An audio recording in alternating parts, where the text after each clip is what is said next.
Masyarakat. Kekayaan Dirjen Bea Cukai Askolani jadi sorotan. Punya tanah dan bangunan itu seluas 30. Itu juga bukan keranjang sampah yang seolah semua hal masalah bisa ditimpakan ke bea cukai. Satu harta kekayaan miliknya pejabat tinggi. Soeharto pernah bekukan bea cukai. Yang kerja di pajak termasuk pekerjaan yang haram. Allahu a'lam. Halo guys, kembali lagi di channel FKR Project yang selalu memberi kalian konten-konten yang menarik dan aktual tentang kasus-kasus yang lagi viral maupun sedang trending di sosial media. Ya, hari ini yang pengen gue bahas adalah kita bakal bongkar sosok Dijen Pajak ya yang lagi viral banget, dan kita bakal cek harta kekayaannya. Nggak apa-apa dong, kita cek ini. Oke, ini topik yang sangat menarik, bahwasannya kekayaannya bisa sampai 51 miliar. Sedangkan harusnya gajinya nggak segitu tuh. Kok bisa segitu? Mari kita dengerin seperti apa info yang kita dapat dan kita bongkar. Let's go. Ya, buat teman-teman yang baru mampir, jangan lupa guys, kalian klik dulu dengan tombol subscribe-nya di bawah. Yang udah klik tombol subscribe, gue ucapin banyak-banyak terima kasih. Dan jangan lupa juga untuk like, comment, share, dan aktifin tombol loncengnya. Jika teman-teman ingin mensupport channel ini, teman-teman bisa langsung aja klik super thanks. Karena di super thanks tersebut kalian bisa berkomentar tentang hal apapun buat disampaikan kepada penonton. Karena setiap akhir video kita bakal bacakan ke penonton super thanks dari teman-teman. Yaudah, kita nggak usah berlama, kita mulai videonya sekarang juga. Let's go.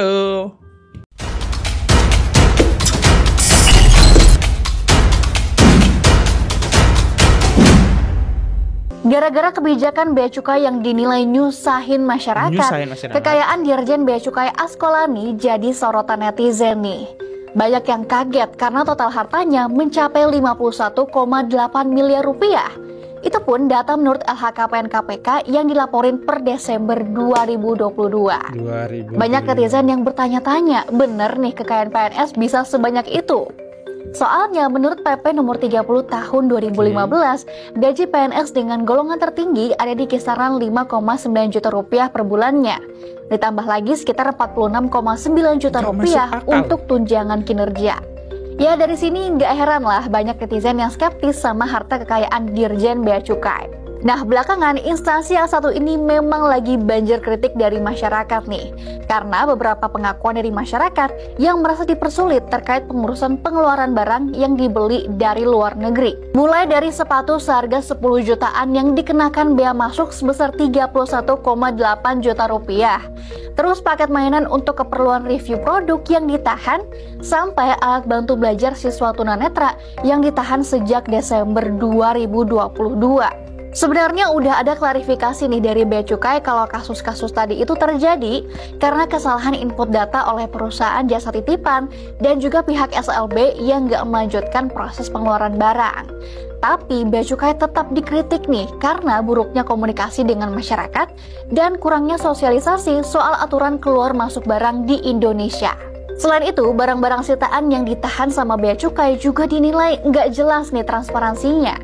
Soalnya seharusnya barang mahal yang disita itu harus dibuka ke publik buat dilelang, bukan langsung pindah tangan tanpa informasi apa-apa. Kalau melalui proses lelang kan uangnya masuk nih ke kas negara. Jadi kalau tanpa lelang, masyarakat gimana taunya itu uang masuk kemana? Nanti kalau masuknya ke kantong pejabatnya kan berabe tuh. Bisa jadi masuk ke kantong pejabat. Sebenarnya gue nggak masalah sih ya kalau ngomongin bea cukai ini. Kalau misalnya kita impor barang ataupun kita ekspor barang gitu ya, kita dikenain pajak sekian-sekian, itu nggak masalah menurut gue. Kalau laporannya jelas. Ini udah nggak jelas laporannya, tiba-tiba kena cetak harganya sekian. Ya itulah yang jadi kritik netizen banyak ya. Dan kita coba lihat pendapat dari netizen ya. Tunjangan 46 juta per bulan atau per tahun itu. Oke, kita hitung-hitungan aja. Contoh, kalau tunjangannya per bulan, kita taruhlah kita genepin biar gampang 50 juta. Dalam setahun berarti berapa? Cuma 600 juta. Kok dia bisa sampai 51 miliar? Nah, dalam satu tahun aja cuma 600 juta. Kok bisa gitu? Statistik datanya tinggi. Nanti kita lihat data statistik sebelumnya ya. Baru aja ditawarin IP15 Pro. Barang baru tersegel harga 9 juta dari BC. Dari mana tuh barangnya? Nah ya ini, sebenarnya mereka dapat duit itu ya dari main belakang ya. Main belakang. Apa perbedaan bea cukai dengan tukang palak? Bantu jawab please. No comment. Gajinya memang seperti itu, tapi kan tunjangan dan lain-lainnya juga ada, makanya nggak heran. Ya, tunjangan paling besar berapa gitu kan? Sampai 51 miliar loh ya. Itu loh. Pertanyaan netizen itu seperti itu. Next, kita bahas tentang gajinya ya. Nah, di sini jadi profil Asoka Dirjen Bea Cukai RI. Nama Askokalin ikut terseret setelah viral gaya pamer harta yang dilakukan Andri Pamono, Kepala Bea Cukai Makassar. Jadi ini sebenarnya kasus lama ya, yang dulu di Makassar ada juga yang terkena sorot netizen, bahkan dia juga sampai tersorot ya. Karena dia mempunyai harta kekayaan 26 miliar. Ini tahun 2021. Ya, ini tahun 2021. Dan yang tadi tahun 2022 itu 51 M. Banyak banget gak? Banyak banget dong. Itu gila. Berarti cuma dalam hitungan 1 tahun dia bisa dapat sekitar 7 sampai 7 miliaran ya, atau 8 miliaran gitu, gue males ngitung. Ini hanya perkiraan seperti itu. Dan kita lihat lagi, Menku Sri Mulyani memeriksa Askokalin selaku Direktur Jenderal Bea Cukai untuk memanggil ke para kepala bea cukai untuk memeriksa harta kekayaan. Terus di sini 43,26 miliar total kekayaan Askokalin berdasarkan laporan harta kekayaan penyelenggaraan negara LHKPN per Desember tahun 2021. Tahun 2021 43 miliar. Tahun 2024 sekarang bahkan 2022 ya. 2024 belum ada laporannya, bahkan ya sampai 51 miliar nih ya. Tinggi coy, tinggi banget ya. Kalau kita lihat profilnya sendiri, dia lahir di Palembang, Sumatera Selatan 11 Juni 1966.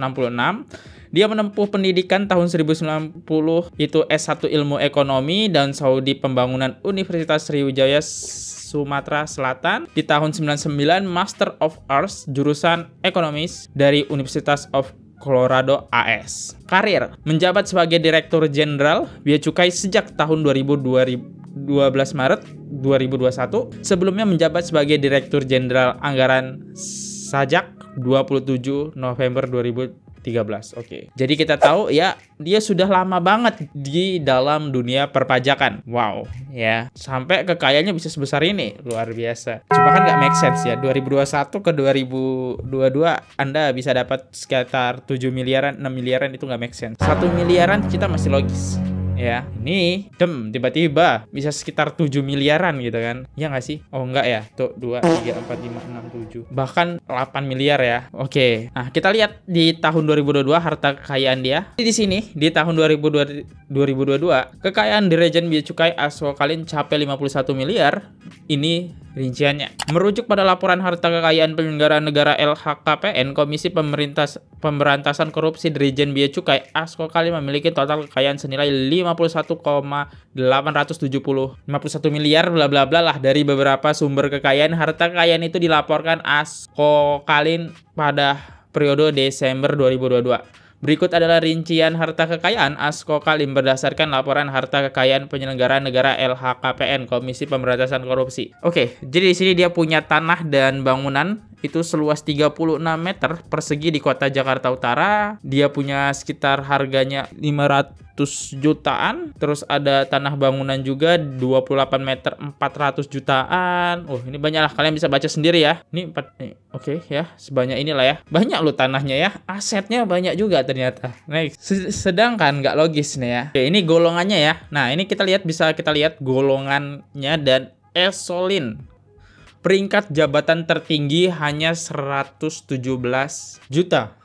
Gokil. 117 juta. Ya, kita hitung-hitungan aja. Dalam setahun ada 12 bulan ya. Dalam setahun hanya ada 12 bulan ya. Kita ambil genapnya aja. 12 sekitar dia bakal dapat 1,3 miliaran ya. 1,3 miliaran ya, hitungan kasarnya aja ya. Hitungan kasarnya bisa 1,2 sampai 1,3 miliar. Kan cuma segitu dalam setahun. Tapi masa dia nggak makan, dia nggak boros, masa dia kagak jalan-jalan, masa nggak berkurang gitu hartanya ya? Pasti kan berkurang, pasti dia beli HP segala macam. Bayangin cuy, nggak logis kan? Dari 2021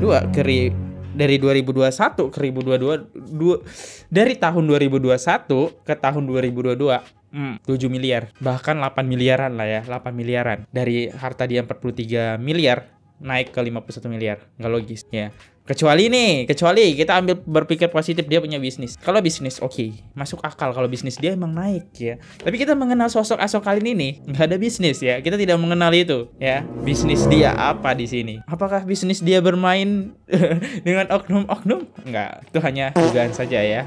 Oke, kita lihat ya komentarnya nih. Komentarnya seperti apa? Yang ketahuan nggak aneh, harus diperiksa KPK. Usut tuntas dari mana datang cuannya. Cuma 51 miliar, sudah biasa. Ya, kita bisa lihat pangkat eselon satu yang paling tinggi aja cuma 100 jutaan. 100 juta. 12 bulan, dalam setahun ada 12 bulan. Ya, nggak logis. Bisa dana dia segini. Ya kali dia kagak beli tanah segala macam lah ya. Tanah tetap masuk laporan nih ya. Ya beli barang-barang lah ya. Makan segala macam, baju. Itu kan nggak masuk laporan tuh. Gimana? Kalian bisa menilai sendiri ya, teman-teman. Dan tadi kan kalau kita lihat ada komentar yang bilang KPK harus meriksa. Oke, dengerin klarifikasi ini. Mungkin kalian bakal paham kenapa banyak KPK yang nggak mau meriksa mereka gitu. Nggak akan ada yang berani periksa bea cukai. Lah, KPK ada di mana? Kok bisa? Ngomongin bea cukai memang gak bakal ada habisnya. Yang terpenting buat kita, sekalinya mereka bikin viral, kita harus goreng terus di sosial media. Biar pada panik gak tuh oknum bea cukai, khususnya di Bandara Soekarno-Hatta. Balik lagi nih soal periksa orang bea cukai. Kenapa sih banyak dari netizen bilang gak akan ada yang berani periksa mereka? Gimana mau diperiksa coba bro kalau gak ada yang laporin mereka? Dan kalaupun mau laporin mereka, lo harus punya bukti nyata, bukan cuma kata-kata di sosial media. Dan kalau mereka dapat hukuman paling 1-2 tahun penjara. Gak bakalan setimpal dengan hasil korupsi mereka. Lagian biarkanlah tangan Tuhan yang akan berbicara. Mereka tuh cuma lagi lupa dunia hanya sementara. Dan gue yakin walaupun banyak dari mereka tak kena di dunia, hukuman di akhirat akan jadi luar biasa. Kita doakan aja bro, oknum-oknum itu dapat hukuman dari Tuhan yang maha adil dan juga maha kuasa. Ya, tahu kenapa banyak orang bea cukai kagak dilaporin ke KPK? Karena emang buktinya yang kurang gitu ya. Dan pasti orang-orang bea cukai itu oknumnya selalu bermain ya. Contoh, lo pengen ngelaporin satu nih, laporin. Apalagi yang paling tinggi nih ketuanya di bea cukai. Itu sulit bro, sulit. Karena Anda melaporkan ke satu, oknum-oknum yang lain bakal mengalangin laporan tersebut ya, sehingga laporan tersebut gak bakal diproses gitu, apalagi kita nggak punya nama. Aduh, dan baru-baru ini aja karena ada sosok influencer yang terkena senggol bea cukai ya, mainannya Megatron kalau nggak salah ya, disenggol bea cukai nggak dikeluarin, padahal dia dapat dari impor nggak dikeluarin.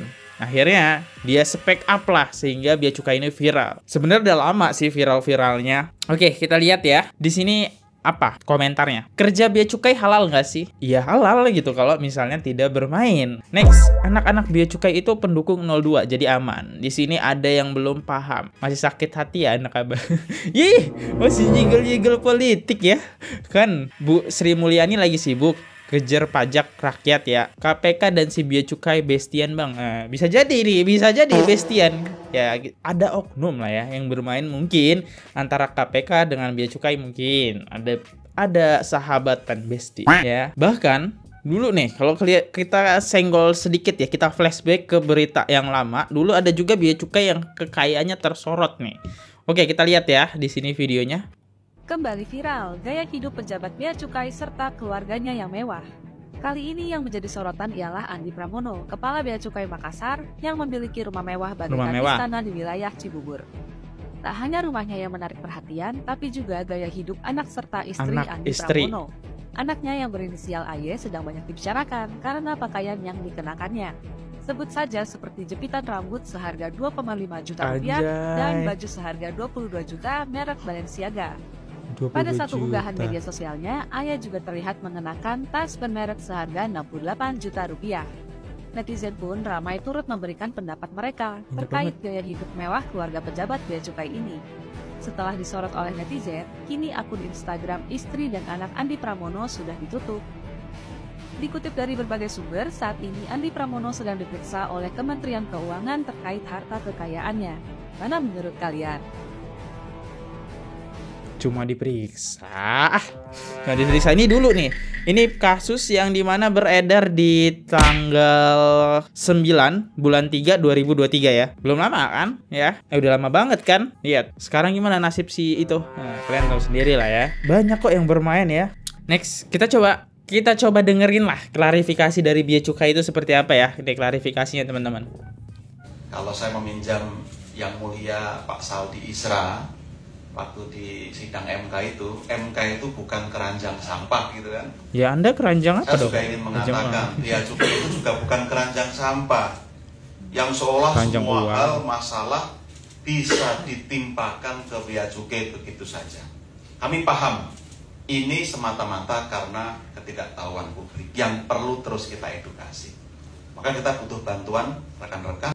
Lah, kita pula yang disalahin karena kurang mereka edukasi. Ya, sebenarnya kejadiannya nggak bakal kayak gini kalau kalian transparan gitu ya.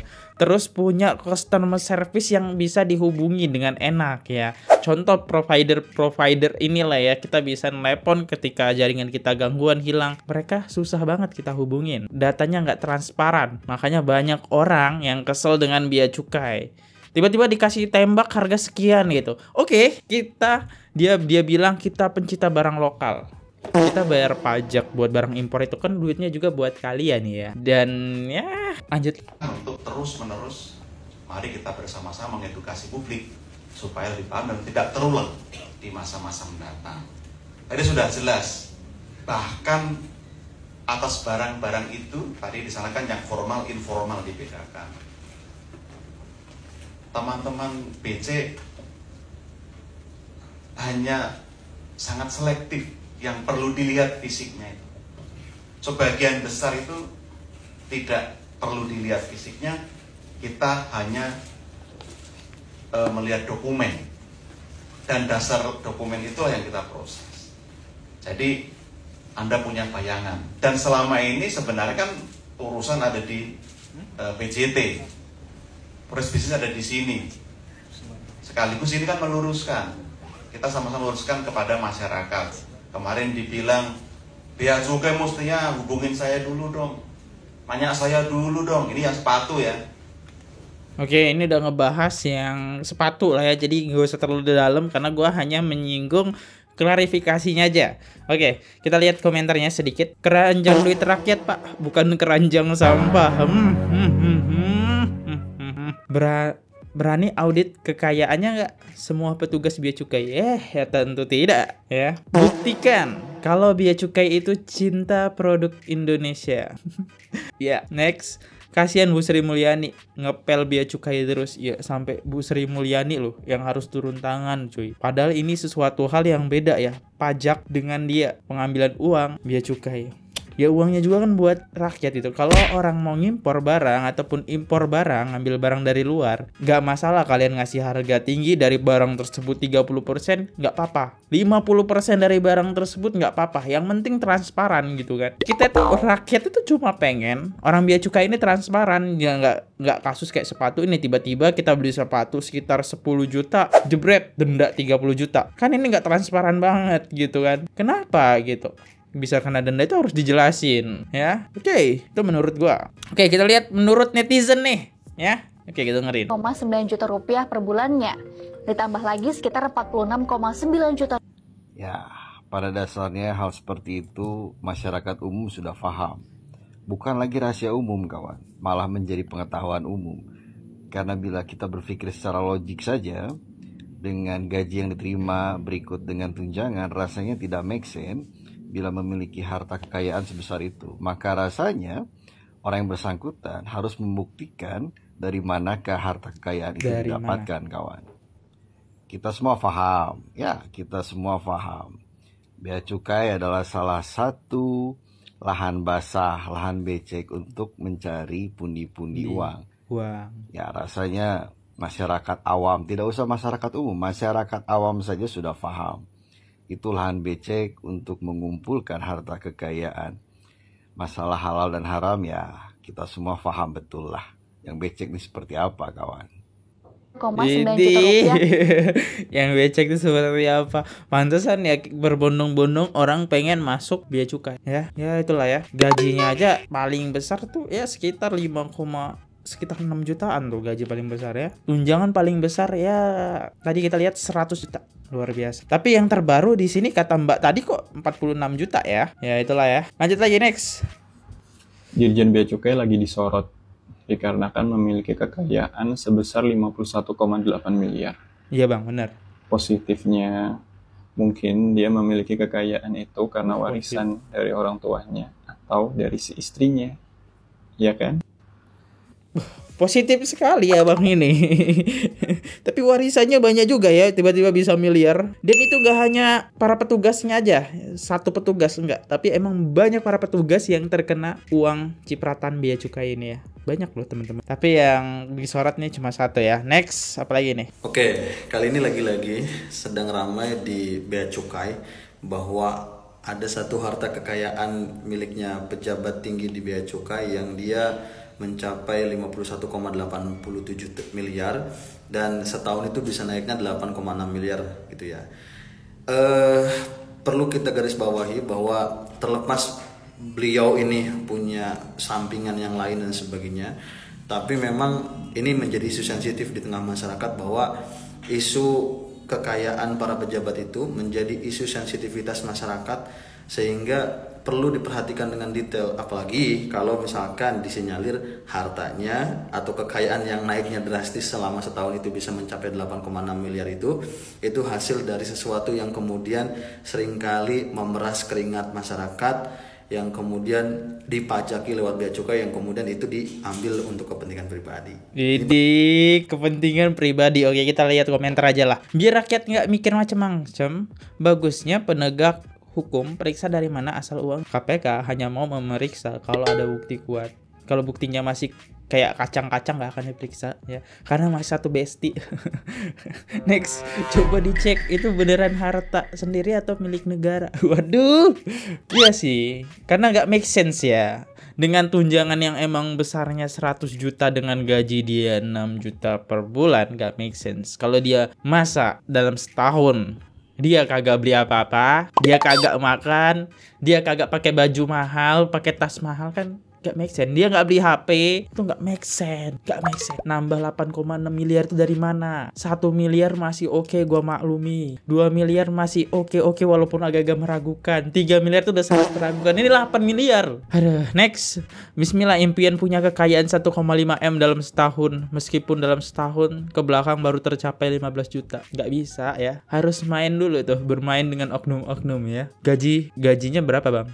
Punya bisnis sampingan pun harus ditelusuri arus keuangannya. Ini benar. Karena dia kerja di pemerintahan. Bisnisnya apa dulu nih? Apa bisnis karena oknum jual IMEI kan, ini kita tahu lah iPhone nih dari bea cukai ya. Banyak yang masuk itu dari mana tuh iPhone ya. Next. Oke, kita bakal bahas sejarah nih biar netizen aja yang ngejelasin. Soeharto pernah bekukan bea cukai yang jadi sarang pungli tahun 1985.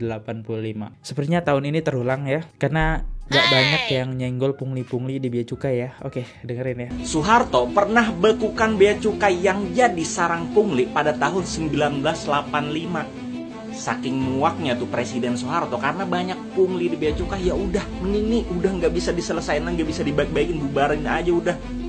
Lalu mari kita lihat nih track record sejarah bea cukai zaman sekarang.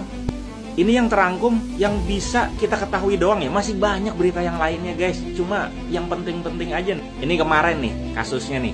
Ex Kepala Bea dan Cukai Makassar Andi Pramono divonis 10 tahun penjara karena apa? Terlibat gratifikasi 50 miliar. Oh, ini yang Andi tadi. 57 miliar guys. Gila gak sih? Punglinya gratifikasi, terima kasih udah meloloskan barang saya ini aman.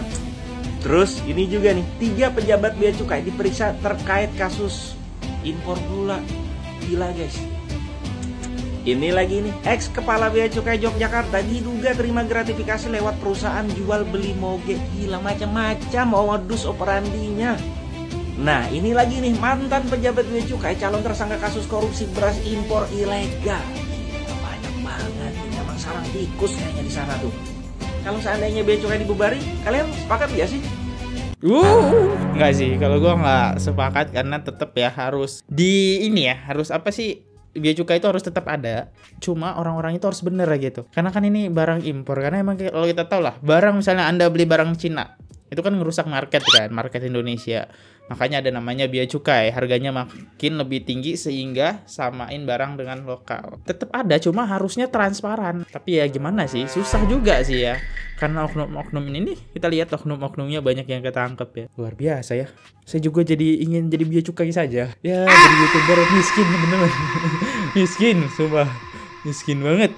Dan kita lihat coba komentarnya. Itu siapa yang bakal berani bubarin bea cukai? Nggak ada sih ya, nggak bakal ada yang berani. Di sana oknumnya udah banyak ya. Next, itulah Pak Soeharto, tak sejelek yang kita kira, bukan kaleng-kaleng. Mudah-mudahan Pak Jenderal dan Mas Gibran bisa tetapkan sistem ini zaman sekarang biar Indonesia makmur, tak ada lagi miskin hati harta. Mudah-mudahan sih, tapi kita lihat lah ya jejak digital Jokowi aja nih. Kita hal yang deket nih. Jokowi minta perampasan aset bertahun-tahun, lihat di DPRD nggak disetujui perampasan aset buat orang-orang yang korupsi. Dirampas asetnya buat negara, nggak disetujuin sama DPRD tentang ya undang-undang RUU ini ya, perampasan aset. Karena banyak oknum yang bermain gitu ya. Oke, next, gimana menurut kalian? Lanjut lagi. Kita bahas sejarah. Tahun 1985 bea cukai pernah dibekukan oleh Pak Harto. Jadi pada waktu itu bea cukai terkenal sebagai instansi yang korup dan banyak menerima uang siluman. Oleh karena itu Pak Harto menerbitkan Inpres tahun 1985 untuk memangkas dan mengurangi wewenang bea dan cukai supaya tidak korup lagi. Bayangkan ya, seorang pemimpin yang korup, kalau sampai dia bilang instansi korup, berarti sekorup apa instansi itu? Pak Harto sendiri kan korup, tapi ngatain bea cukai korup, berarti bea cukai itu korup banget udah. Ya, seperti itu. Jadi itulah yang terjadi. Dan sekarang kembali lagi terulang, bea cukai kembali bermasalah. Banyak barang tersangkut, minta tebusan dalam jumlah besar, dan akhirnya kekayaan dirjennya pun jadi sorotan. Dengan gaji yang sekian memiliki kekayaan lebih dari 50 miliar dolar. Bener, gue gak kepikiran. Bener, Soeharto korup, dia menyinggung bea cukai korup. Berarti korup lebih dari korup deh. Luar biasa. Mungkin Soeharto bakal diam kalau misalnya korupsinya hanya dikit di tahun 1985. Tapi karena korupnya banyak, Soeharto berbicara luar. Masuk akal.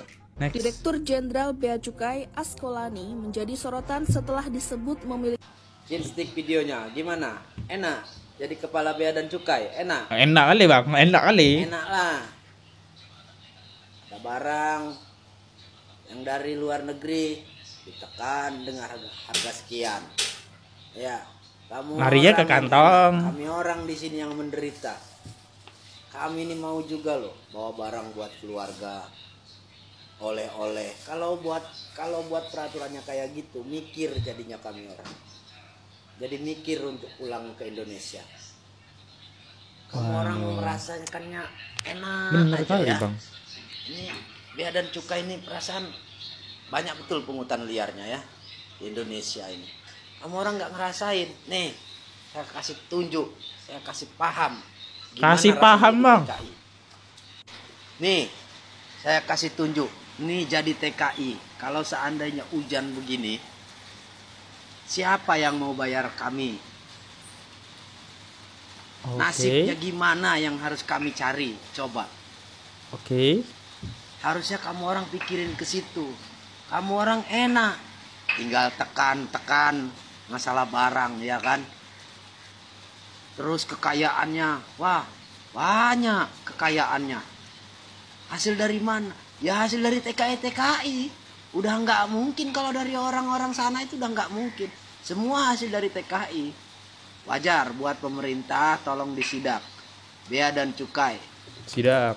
Mari tim KPK ataupun masyarakat Indonesia, mari kita lebih jeli lagi untuk bea dan cukai.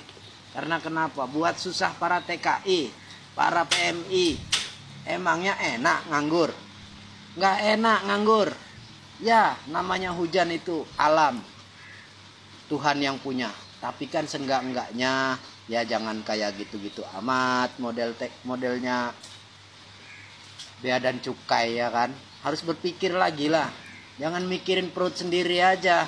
Mikirin susah perut. Kamu orang ini nantinya. Kamu orang nggak percaya nih, saya tunjukkan orang-orang yang nganggur lagi ya gara-gara hujan nih. Bea dan cukai khususnya ya, bea dan cukai ya. Kasih paham bang. Bayangkan kami makannya aja begini. Nah, tengok makannya begini. Kalau bea dan cukai mana mau makan sambal harga kayak gini, bayangin. Nah ini terbukti bahwa TKI itu bukan senang di luar negeri. Susah. Senang kalian cuman dengar rupiah sekian, ringgit sekian, Taiwan harganya sekian, Hong Kong harganya sekian. Kamu orang yang ngerasain, kami orang yang cari. Pala jadi pantat, pantat jadi pala. Lanjutlah bea dan cukai.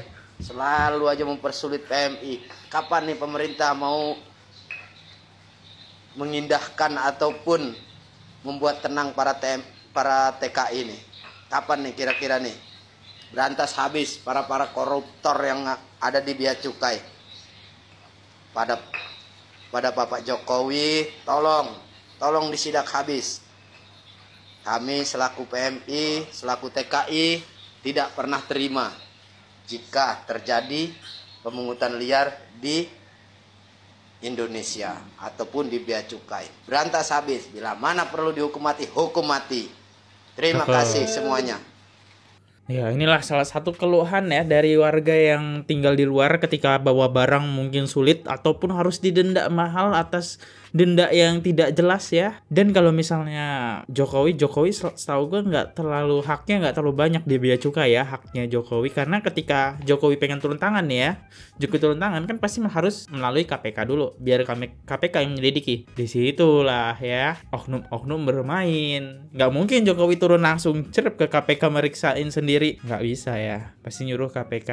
Dan KPK di situ waktu bermain. Dengar tuh ya, next. Apakah benar orang yang kerja di pajak termasuk pekerjaan yang haram? Allahu alam, yang saya tahu iya. Karena ini maks namanya. Maks itu adalah pengambilan secara paksa. Bea cukai dan pajak ini ya. Ini sudah panjang lebar saya jelaskan sebenarnya dosa-dosa besar. Bagus dihindari.